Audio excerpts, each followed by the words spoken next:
Bonjour à tous, j'espère que vous allez super bien en cette nouvelle année. Je vous souhaite à tous et à moi-même projet, succès, ambition, rêve et alliance. Et parlant d'alliance les amis, j'ai décidé de m'allier pour cette vidéo avec Namianim. En fait, Namianim est une des premières personnes, des toutes premières personnes que j'ai rencontrées en créant ma chaîne YouTube. Et depuis le tout début, elle me supporte de fou. C'est même grâce à elle que j'ai réussi à faire une grosse collaboration avec le YouTuber Goldie Soul.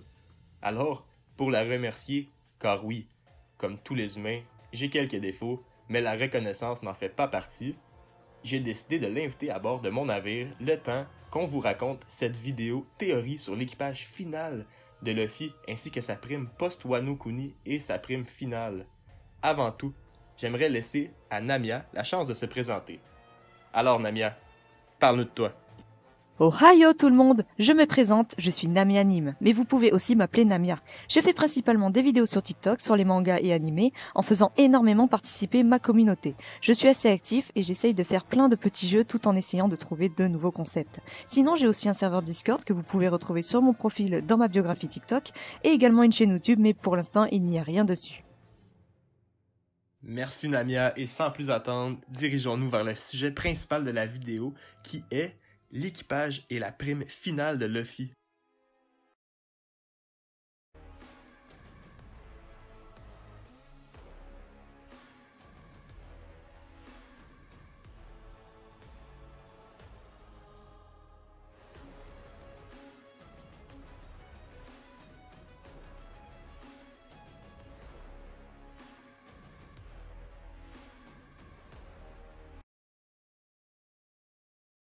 Je sais que certains fans croient que Jinbei fut le dernier membre à rejoindre l'équipage, car Luffy, au tout début de l'aventure, mentionna qu'il voulait un équipage de 10 membres. Mais attention, c'est faux. La traduction nous a tous induits en erreur, l'ensemble de la communauté, car à la base, le texte mentionne un minimum de 10 membres, et non 10 membres. Vous direz, ouais, mais Norlando, pourquoi 13 membres exactement? Alors, voici pourquoi Namia et moi pensons qu'il y aura exactement un total de 13 membres, incluant Luffy dans l'équipage final des Mugiwara. Premièrement, Oda fait énormément référence à plusieurs cultures religieuses tout au long de son aventure. En voici quelques exemples. Par exemple, le bouddhisme, avec le fruit du démon de Sengoku, l'hindouisme, avec l'attaque spéciale de Zoro lors du combat contre Kaku du CP9. Rappelons-nous, Ashura.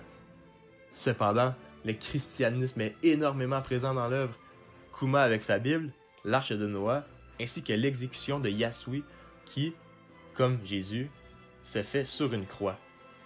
En parlant de Jésus, je trouve que Luffy est très comparable à ce dernier, car il semble être l'élu pour accomplir quelque chose, tout comme Jésus.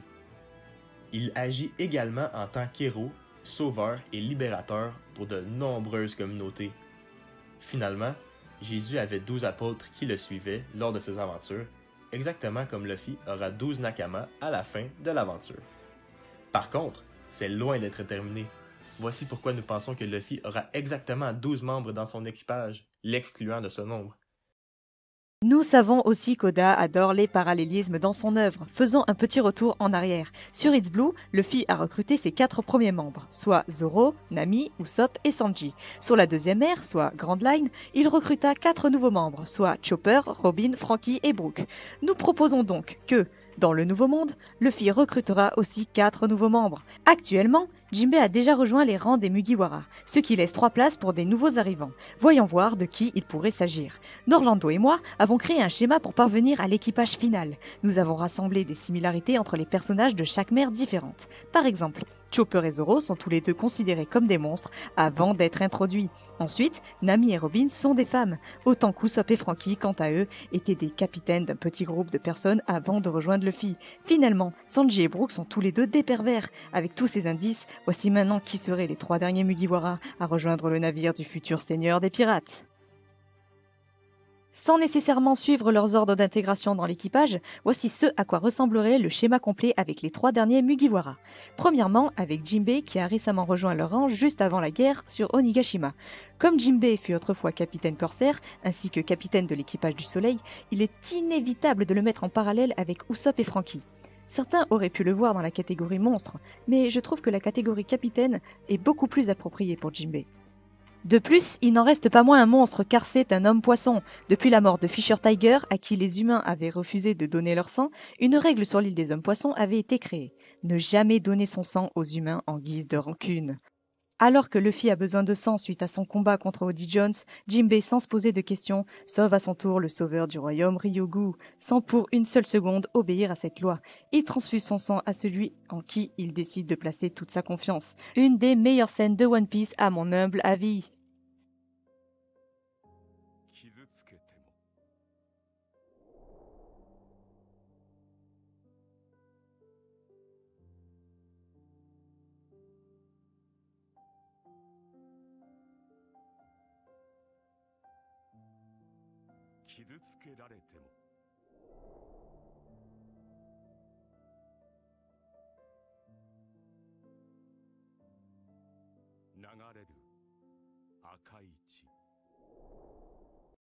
Ensuite, je crois que nous pouvons déjà considérer Carotte comme une Mugiwara. En plus d'être unique en son genre, femme, minx et en plus de contrôler la forme sous langue, elle est très puissante et excelle au combat corps à corps. Utilisant l'électricité dans son mode de combat, cela nous fait énormément penser à Ener. Beaucoup de fans croient et aimeraient voir Ener plutôt que Carotte dans l'équipage des Mugiwara. Par contre, ce personnage ne concorde pas du tout avec l'esprit de ce dernier. Je ne suis pas fermé d'esprit à ce qu'il rejoigne peut-être la grande flotte de Luffy, mais l'équipage de directement, alors là, pas question. De son propre gré, Carotte s'imposa sur le navire des Mugiwara en direction d'Old Cake Island, ce qui rapproche énormément le caractère de Carotte à celui de Luffy. Liberté et aventure. À plus d'une reprise, elle a démontré amour et loyauté envers l'équipage. De plus, son mentor Pedro se sacrifie pour cet équipage en question et lui dit « C'est un sacrifice pour le futur. L'aube de ce monde est arrivée. Tu verras et comprendras pourquoi dans le futur. » De ces dernières paroles, j'ai énormément de mal à croire que Carotte se dissocie des aventures avec Luffy et les autres. Dans notre schéma, nous ne positionnerons pas Carotte avec les demoiselles, car nous sommes convaincus qu'une autre femme rejoindra l'équipage.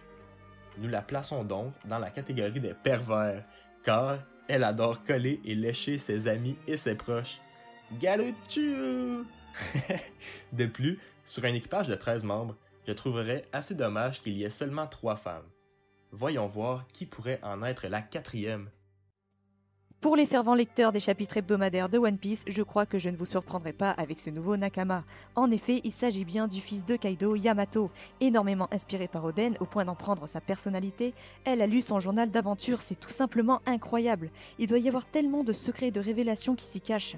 Encore une fois, en suivant la théorie du parallélisme, Yamato rejoindra Luffy pour trouver Raftel et le One Piece, comme Oden avait rejoint Roger à l'époque. En plus, Yamato fut très proche d'Ace il y a 3 ans. Il va sans dire qu'autant que son grand frère, elle a une confiance inébranlable en Luffy, et ce sans même l'avoir rencontré une seule fois. Yamato est un personnage féminin super audacieux de la part d'Oda, car en plus de se considérer comme un homme et d'être le fils de Kaido, elle est ridiculement puissante. En plus d'avoir un nouveau Nakama surpuissant, elle apporterait probablement le journal d'Oden pour les guider sans tout leur dévoiler. Elle retournera probablement sur Wano Kuni une fois le tour du monde fait, ou à la toute fin lorsque l'équipage sera dissocié. Si on regarde notre schéma initial, il reste toujours un dernier personnage qui rejoindra les Mugiwara dans la catégorie des monstres.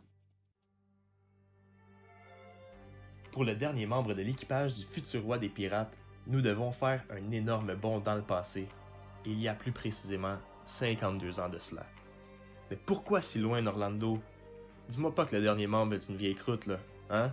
Te moque pas de nous quand même. Ne vous en faites pas, les amis, tout concorde et c'est magnifique. Une promesse encore aussi significative 52 ans plus tard, si elle n'est pas plus importante. Brook a promis à Laboon, la baleine, de la retrouver, de retourner la voir, au Cap des Jumeaux, ce qui arrivera coûte que coûte. Cette promesse réunit non seulement Brook et Laboon, mais l'ensemble de l'équipage, eux qui ont indirectement guéri la baleine de son vide intérieur. Lui, qui aurait, plus que tout à l'époque, souhaité suivre le navire des Rumbar Pirates. Tellement émouvant. La raison était que Laboon était trop jeune et trop petite pour les mers dangereuses de Grand Line. Actuellement, la Boone est monstrueusement puissante et énorme. Je crois dur comme fer qu'elle pourrait non seulement suivre le navire, mais elle pourrait même diriger le navire du futur roi des pirates dans les mers les plus dangereuses soient-elles. Comme dans l'équipage de Barbe Noire, San Juan Wolf, énorme créature, dirige leur navire et le protège contre tout monstre marin. La Boone pourrait jouer exactement le même rôle pour Luffy. En plus, il pourrait, comme Jinbei, secourir les utilisateurs de fruits du démon qui tombent à la mer. J'ai pensé à la Boone car je n'imagine pas du tout Brook quitter le cap des jumeaux sans la Boone.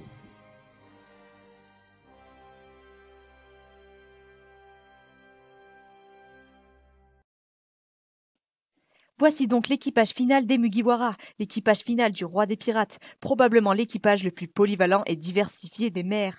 Hommes, femmes, reines, cyborgs, squelettes, hommes-poissons, minx et même une baleine. Veuillez écrire en commentaire si vous êtes d'accord avec nous. Et si vous voyez d'autres personnages rejoindre les rangs des Mugiwara, mentionnez-le en commentaire, en fournissant vos arguments. Sinon, parlons du capitaine. Norlando et moi avons réfléchi à la possible prime post-Wano Kuni ainsi que la prime finale de Luffy. Je laisse Montblanc vous raconter cela. Finalement, je crois dur comme fer à la mini-théorie que je vais vous proposer à l'instant sur la prime post-Wano de Luffy, ainsi que sa prime finale. Car oui, je crois que Luffy aura 2 derniers avis de recherche. Je me suis basé sur le fait qu'Oda adore les chiffres et nous cacher des indices dans son œuvre grâce à ceux-ci. J'ai beaucoup réfléchi et je suis arrivé à une réponse incroyable. Regardez bien. J'ai décidé d'additionner chaque prime que Luffy a obtenue jusqu'à présent. Donc allons-y ensemble. 30 millions, plus 100 millions, plus 300 millions, plus 400 millions, plus 500 millions, plus 1,5 milliard, ce qui nous donne un total de 2 milliards 830 millions de berries. Prime que je considère assez réaliste suite à ce que Luffy accomplira sur Wano Kuni. De plus, c'est une prime dans les 2 milliards, exactement comme son ennemi juré Marshall D. Teach. Ensuite, j'ai décidé de doubler ce montant pour parvenir à sa prime finale, et c'est là que ça devient énormément intéressant. 2 milliards 830 millions fois 2, ce qui nous donne un total de 5 milliards 660 millions de berries. Prime légèrement supérieure à l'ancien roi des pirates, lui qui détenait une prime dans les 5 milliards 500 millions de berries. Luffy aurait une prime légèrement supérieure à lui, car il aurait eu le temps d'accomplir ce que Roger n'a pas pu faire, lui qui souffrait d'une maladie incurable. Ce qui est encore plus incroyable, c'est que, comme certains d'entre nous le savons, le nom des fruits du démon sont représentés par 2 chiffres. Et Go veut dire 5, Mu veut dire 6. Le Gomu Gomu no Mi représente donc les chiffres 5 et 6. Oda a très certainement planifié le coup avec Luffy. Il aurait la plus grande prime connue de l'histoire de tout One Piece, absolument à la hauteur du personnage.